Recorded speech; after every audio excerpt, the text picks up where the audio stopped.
The people of Peru are wonderful. They are very family oriented.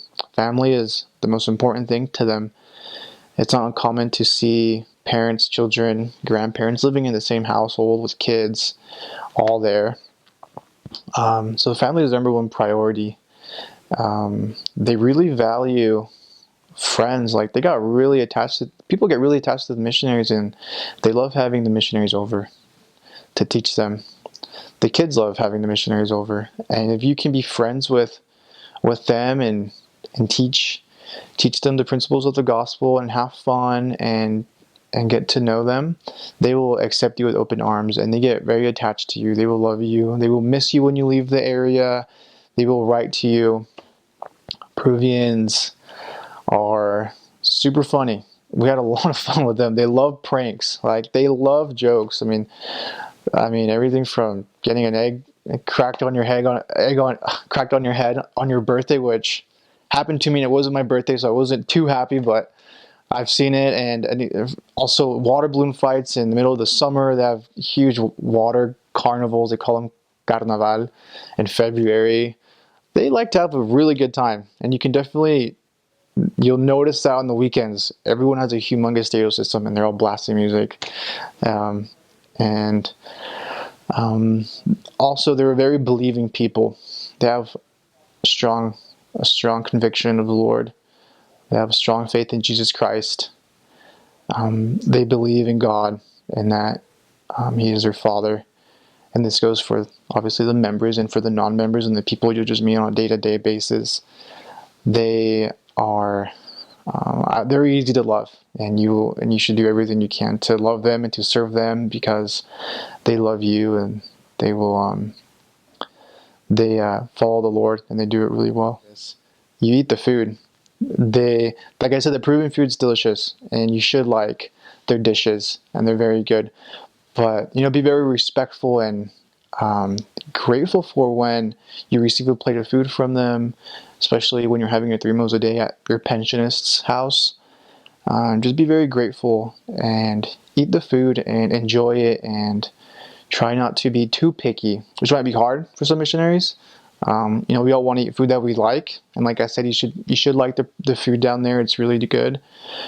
But if they're serving ají de pollo, ají de gallina that day, or whatever it may be, eat the food. Do your best to enjoy it and to be really appreciative of what they give you, because they like to serve you. Like, they will give you food. They will give you soda to drink, and they're great, and they're very their hospitality is great. They just want to treat you well. So eat the food. I think you've heard of this as a prospective missionary about a ton of missions, right? You eat the food and you enjoy it. Social dues, like any culture, be respectful and mindful. I think the great thing about Peru is that it wasn't too foreign feeling to me. It felt like home. I'm Hispanic. My parents are from Mexico. I spoke the language.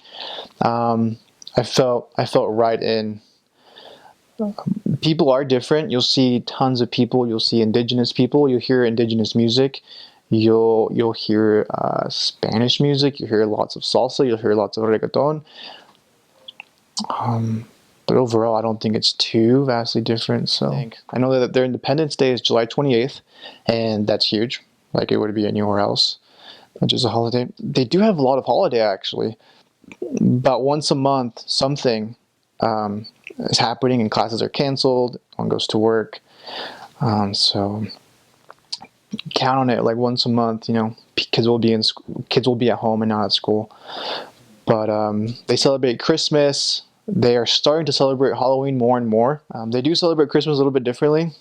We're kind of used to here in the United States waking up Christmas morning to a nice, quiet, tranquil morning, and then opening presents. Over there, they stay up Christmas Eve until midnight. They have a big dinner Christmas Eve, and then once midnight hits, it goes crazy. It goes ballistic. It looks like the 4th of July here, except times a million, because everyone is launching fireworks. Everyone's making noise or burning things, but And so it's actually really fun. Christmas is really fun. That's how New Year's Eve and New Year's Day is over there as well. So you kind of get like the same kind of atmosphere a week apart. Most of our mission was in the city of Lima, in the northwest area of the city. And so people work a ton, especially the men. Men go out and they work, and they're working, I mean, all day. It felt like always they were just out. The women stay home and they attend their duties at home. They cook and clean, and they kind of just prepare for lunch, which is the biggest meal of the day. So I mean, a lot of the day revolves around lunch, because that's when people get their biggest break from work, and they eat. When I first got to Lima, it's a big city, so I think sometimes people were just kind of tending to where they needed to go, what they needed to do. I think people were just, like, for instance, when we were on the buses or in public transportation, you can do good contacting in those by those means. People will talk to you. They're nice. They're just nice people. But sometimes I think that in a big city where people are busy and trying to get places, they don't always have time. But, once you get into more rural areas, which I was able to serve in, you can go door to door knocking a little bit easier, and